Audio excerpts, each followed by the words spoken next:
Digging deeper into the past of Shawn Jarrett, a convicted killer who's now a suspect in a Grand Rapids murder and behind bars for an assault in Granville. Tonight we're tracking how he got here from Pennsylvania and how he was able to slip under police radar. 24-Hour News 8's Heather Walker's at the live desk with some answers. Heather. Brian, Jarrett served a 30-year sentence for murdering a woman and assaulting another in Pennsylvania. But police tell us because he served the maximum sentence, he wasn't under any parole or probation, meaning he was free to move about untracked. Tonight we discovered police in Pennsylvania still try to do everything they could to watch him.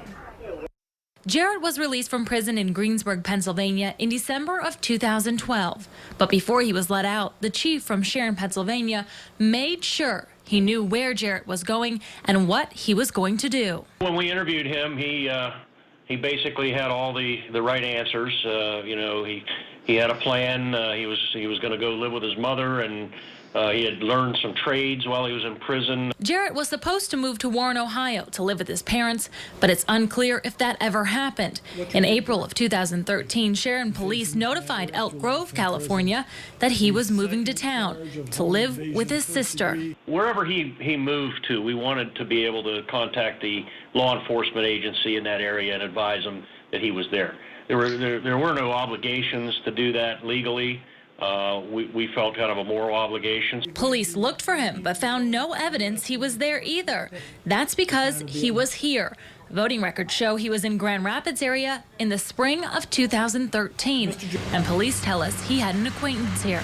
Then a year later, Berta Yolanda Reyes went missing from Walker. A month later, her body was found half a mile away. Of course, it was shocking. We notified the California authorities, and that's the last we heard until we got the call from Walker, Michigan. Then last Thursday, a Granville woman was assaulted and robbed.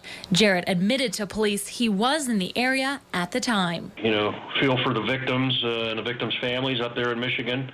I'm sure we will continue to share information with the Michigan authorities as they conduct their investigation. Because his crime happened in the 80s, there was no Megan's Law, a law that requires anyone who pleads guilty or is convicted of a crime involving some kind of sexual crime to register where they are located. Sue? Okay, Heather, thank you.